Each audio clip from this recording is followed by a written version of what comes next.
Up next in the broadcast, a two-day Korea-ASEAN Summit to commemorate 25 years of ties with the Southeast Asian bloc kicks off with the CEO gathering where President Park calls for more economic cooperation. South Korea's unification minister tells his counterparts in Washington that our two countries need to come up with fresh approaches to bring North Korea into the global community. And the Bank of Korea holds its key rate steady at 2%, saying it's not rate cuts that will save the Korean economy, but structural reforms. Primetime News begins now.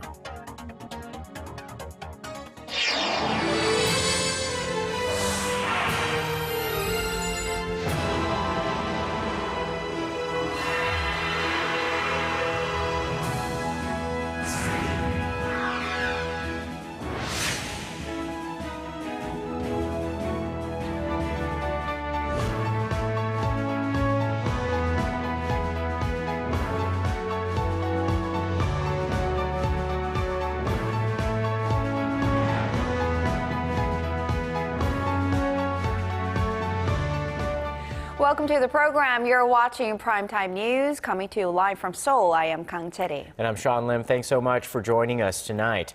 We begin with the Korea-ASEAN Commemorative Summit that kicked off in Korea's port city of Busan on this Thursday. The two-day event opened with the Korea-ASEAN CEO Summit aimed at boosting economic cooperation. Our Hwang Sung-hee follows this report from Busan. Speaking before some 570 business leaders from Korea and ASEAN member countries, President Park Geun-hye called for further liberalization of the Korea-ASEAN free trade agreements to open up more business opportunities.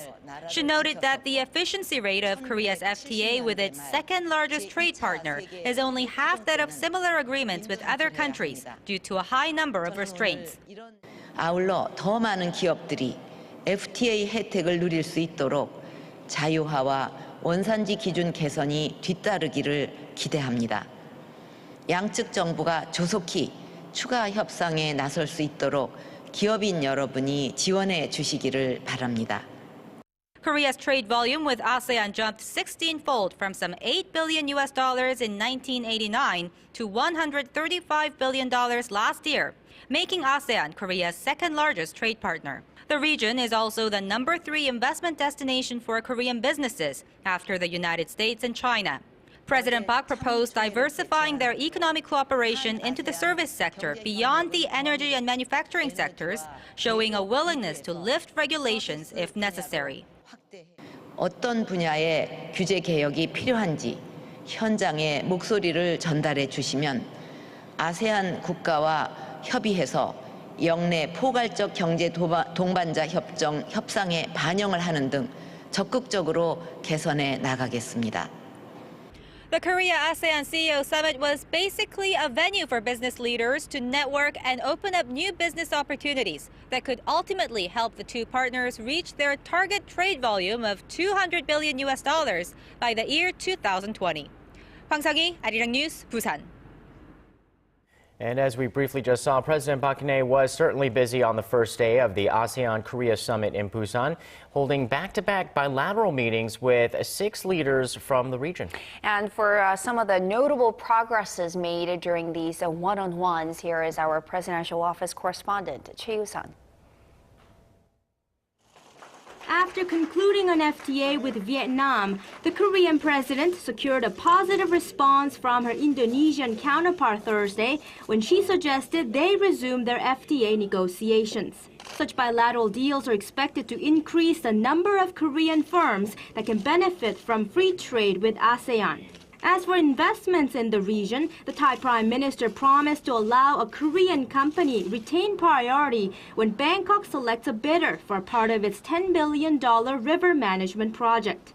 President Park first raised the issue to the Thai leader last month after the new government in Bangkok said it would reconsider giving Korea priority. Winning infrastructure construction bids has become a major deal for Korean firms, with the ASEAN closely trailing the Middle East in terms of market size. On regional security, ASEAN leaders were united in voicing concerns about the threat of Pyongyang's nuclear weapons development to world peace and endorsed President Park's efforts to denuclearize the peninsula by way of inter-Korean trust building and non-political cooperation. South Korea, as an aid recipient turned donor nation, pledged to expand development assistance to Laos and customize Korea's Haemaul Undong, or modernization of rural communities, to meet the needs of the Southeast Asian country. In addition, Seoul vowed to soon assist the Philippines with recovery efforts in the aftermath of a typhoon in the country, which claimed dozens of lives. Following a marathon of talks, President Park hosted her ASEAN counterparts and first ladies at a banquet that fused tradition and modernity, representing both Korea and ASEAN. Having reaffirmed their will to boost their cooperative ties, the 11 leaders will meet on Friday to discuss a range of regional and global issues. Choi Yusan, Arirang News, Busan. And staying with the summit, of all the places the Korean wave has reached, it's red hot in Southeast Asia. But summit organizers have turned the spotlight back the other direction, highlighting the rich cultures of ASEAN member countries. Our Connie Kim reports from Busan as well. Leaders from Korea and ASEAN member nations are not only strengthening economic and diplomatic relations here in Busan, they're also focusing on the cultural ties that bind them. For Korea, that means promoting Hallyu, or the Korean wave. The first places it washed ashore overseas were in ASEAN member countries. It's been a boon for Korea's tourism industry, with the number of tourists from ASEAN member countries on a steady rise over the past 4 years. Last year, the figure came to 1.5 million. On the sidelines of the Korea-ASEAN Summit, Korea is returning the favor through the ASEAN Living Culture Festival, where the cultural jewels of Southeast Asian nations are on display. The statue of the Buddha is very different from Korea's. I only remember seeing these abroad. It's fascinating to see it in Busan. Participating performers from ASEAN member nations say the festival serves to promote their culture to Korea. We actually have been invited to perform to this festival, and we are represent Malaysia, and we are doing the show. I hope that all the crowd will be enjoying the performing. A special art exhibition is also being held at the Busan Museum of Art, and more than 100 pieces of art are on display to give visitors a better understanding of the region's histories and traditions. Korea's cultural ties with ASEAN are only expected to grow closer. And with plans to establish the ASEAN Culture House in 2017, Busan is now hoping to become the symbol city of strong cultural ties with ASEAN member nations. Connie Kim, Arirang News, Busan.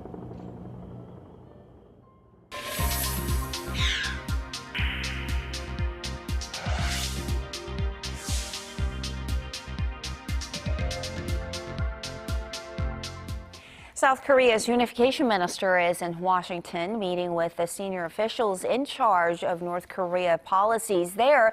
He emphasized the importance of Seoul and Washington taking a fresh approach when tackling Pyongyang's nuclear program. Our Shin Se-min has more. Speaking at a forum on Korean unification in the U.S. Capitol on Wednesday, Unification Minister Ryu Gil-ja said Seoul and Washington needed to work more closely together to engage with North Korea.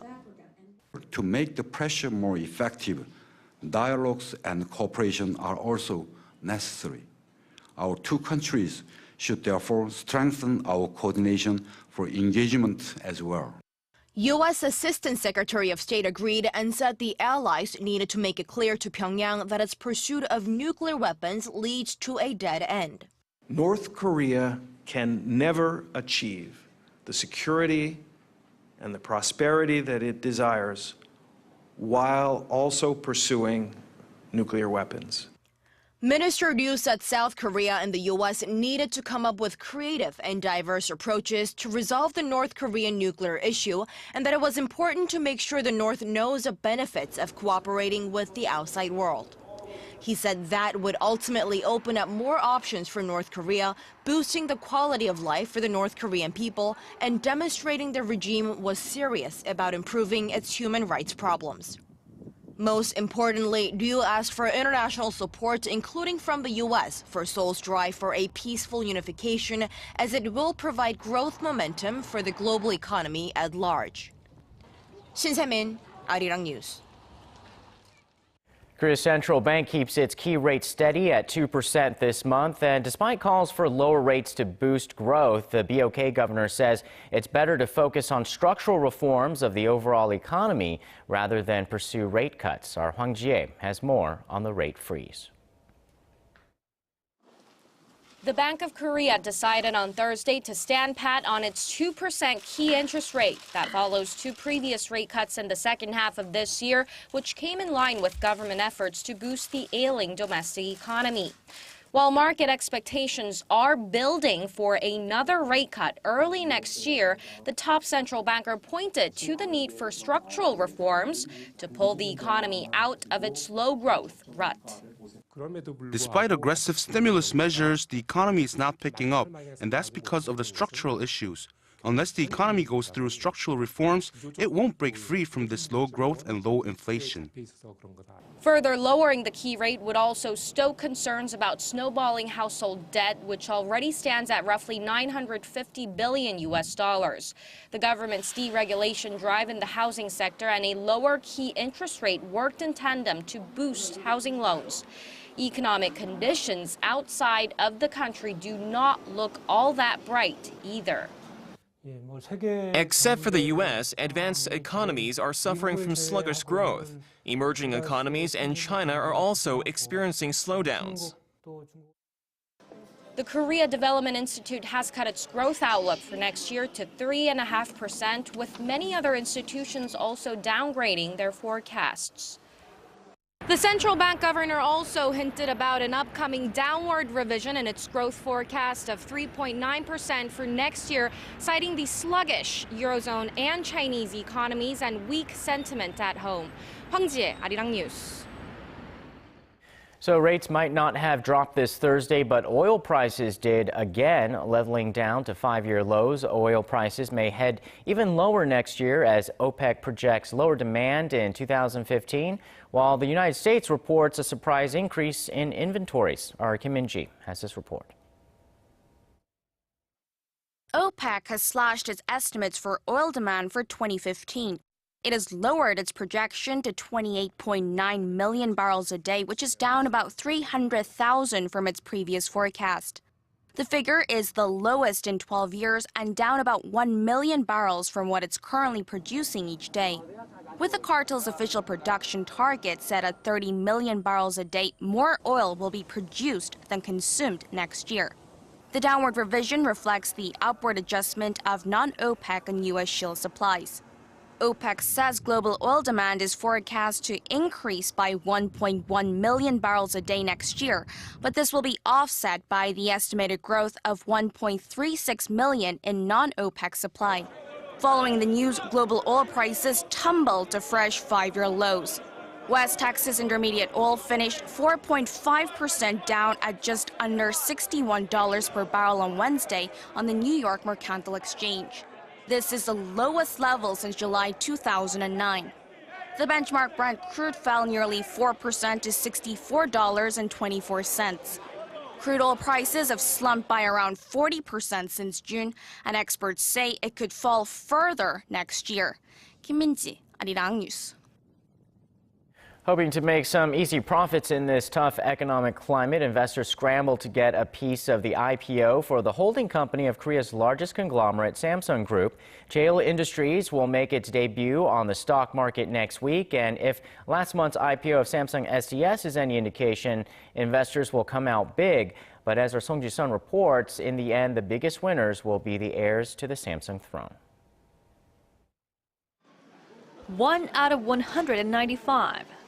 Those were basically the odds for picking up one of JL Industries' 5.7 million shares made available to the public. A record high $30 billion were deposited before the subscription period closed on Thursday, as investors seeking profits rushed to make sure they didn't miss out on the chance, with interest rates hovering at record lows. The biggest IPO of 2014 was even more attractive, with its listing price set at just under $50 per share. Many market watchers forecast that figure will easily surpass $100 soon after trading begins on the main bourse next Thursday. When you invest in and bid for a share seeking profit, you want the share price to jump to double its IPO price. I'm hoping that will happen in this case since Samsung's a big and stable company. The company has a diverse portfolio, and there is internal demand from Samsung's subsidiaries. These factors have investors bullish about its mid- and long-term profit outlook. But the biggest beneficiaries will not be the individual investors. Samsung Group Chairman Lee Gun-hee's 3 children acquired a 40% stake in the company for just $8 million in 1996 through a controversial arrangement, which critics say ensured the controlling family maintain a firm grip on the conglomerate. Lee's heirs are also estimated to have evaded billions of dollars in inheritance taxes and stand to gain some $5 billion in cash if Jail's shares hit $100. Samsung's IPOs and restructuring measures this year are expected to help the chairman's 3 children gain better control over the conglomerate. The transfer of ownership from the Samsung chairman to his children became an urgent issue for the conglomerate this year, especially after Chairman Lee's heart attack in May. 송지선, Arirang News. And wrapping up this year, Twitter Korea says the biggest story of 2014 for Korea was the April ferry disaster. The company says the Seoul-ho ferry tragedy was the event most tweeted about, with many messages expressing thoughts and prayers for the victims and their families. Next on the list was Korean figure skater Kim Yeon's final performance in February at the Winter Olympics in Sochi, where she ended up winning silver. That was followed by events including local elections in June and Pope Francis' trip to Korea in August. And globally, the most tweeted event of the year was a World Cup semifinal match in July between Germany and Brazil. Local researchers have developed 2 new sensor technologies, one that could give prosthetic limbs the ability to feel, and another that could make you more like a certain superhero. Connolly has more. On his arms are patches of artificial skin. It's as smooth and elastic as real skin. The artificial skin consists of a network of sensors made of silicon and gold that mimic the sensory capabilities of real skin. Meaning it can sense if something is hot or cold, or if an object is wet or dry. The stretchable skin developed by researchers from Seoul National University could one day cover prosthetic limbs, like a hand. Professor Kim Dae-hyung, who led the project, said that more testing is needed to determine to what extent the feelings could be felt. And before this artificial skin can actually be used on prosthetic limbs, scientists still need to figure out how to connect it to human nerves. And how about getting some spider senses? Researchers also from Seoul National University have developed new sound and motion sensors inspired by spiders. A team of scientists led by Choi Man-soo designed these highly sensitive, flexible sensors that can recognize speech patterns, monitor heart rates, and detect and record music. These sensors, which consist of a polymer sheet coated with a thin platinum film, were inspired by the crack-shaped slit organs on spider legs. The organs allow spiders to detect very small vibrations in their surroundings. So in the real world, this new technology placed on a human neck could recognize simple words and also sense the earliest tremors before an earthquake. Connie Lee, Arirang News.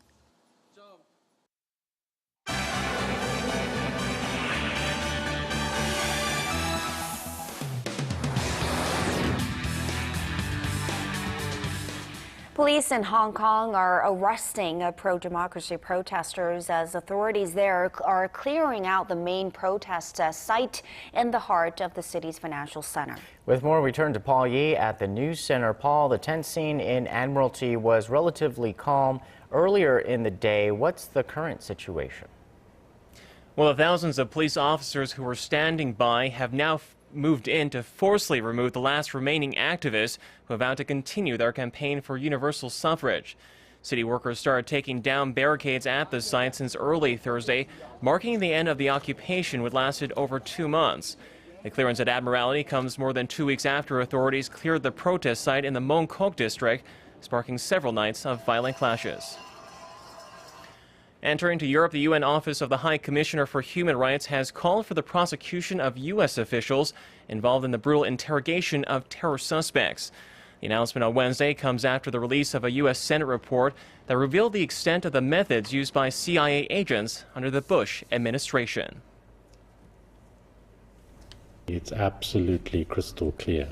Torture is prohibited absolutely in all circumstances at any time. It cannot be practiced in war, in peace, during emergencies, during internal instability, any circumstances whatsoever. And the corollary of that is people who do practice it should be brought to trial. The U.S. Justice Department has said it will not pursue criminal charges, saying there was not enough evidence to prosecute individuals. And Time magazine has named those fighting Ebola as its 2014 Person of the Year. The American News Weekly on Wednesday chose to honor the many foreign and local medical personnel who have risked their lives to help patients in West Africa. The magazine said it was their tireless acts of courage and mercy that helped buy the world time to defend against the unprecedented health threat. The latest tally by the World Health Organization showed nearly 18,000 reported cases of Ebola, mostly in Sierra Leone, Liberia, and Guinea. And finally, the photo-sharing application Instagram has now surpassed Twitter in terms of users. The U.S.-based company says 300 million people use the app every month. That's about 20 million more active users than Twitter as of October. Instagram says that it's seeing the daily number of new users reach 360,000, adding that 70% of its user base comes from outside the U.S. It's estimated that about 70 million photos are posted on the social platform every day. And that wraps up our look at international stories for now. I'll see you back here tomorrow night.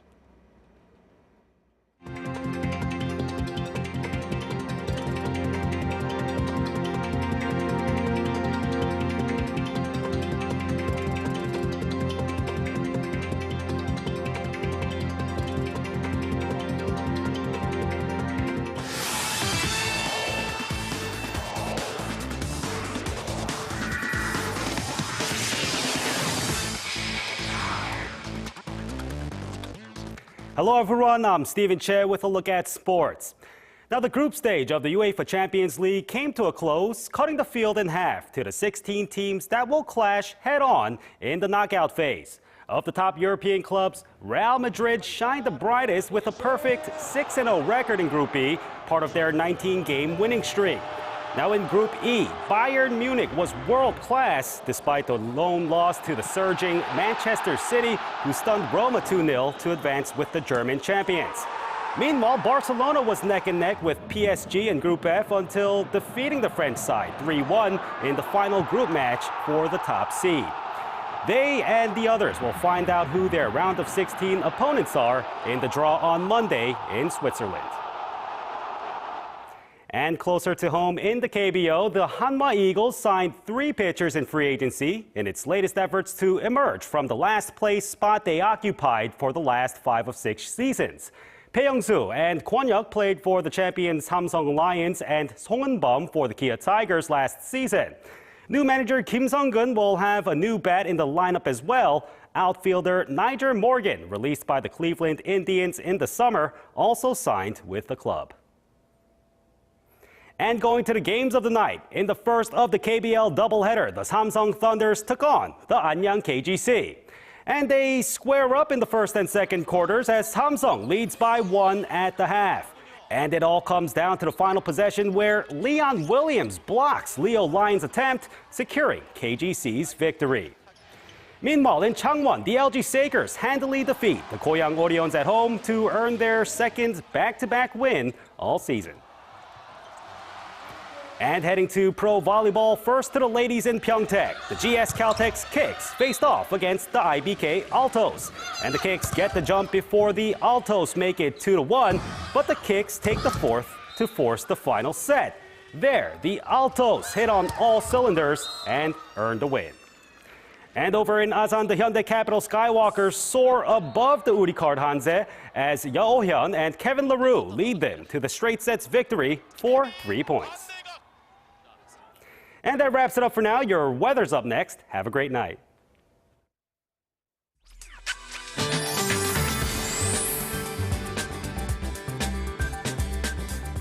Good evening, I'm Kim Bo-kyung with your weather updates. So it's getting colder by the day and strong winds are blowing nationwide. This, accompanied by cold wave watch, is making conditions feel chillier than the actual numbers. And more snow is forecast starting along the western coast, where regions could get over 15 centimeters, and it looks like about a centimeter will fall here in Seoul. Now, along with the snow and showers, strong brisk winds will sweep in on Friday, so make sure to gear up for the cold. For those of you making weekend plans, keep in mind that snowy conditions will stick around, especially in regions along the western coast. On to Friday's readings. Seoul starts off the day at -6 degrees with a high of 2. Busan hits 7. On to other regions. Daejeon reaches 0 while Dokdo hits 5. Those are the updates I have for you now. I'll be back with more after midnight. See you then. Thank you so much, Bo-kyung, and that's the primetime news for this Thursday. Thanks for watching. I'm Kang Cheri. And I'm Sean Lim. Have a great evening. We'll see you soon.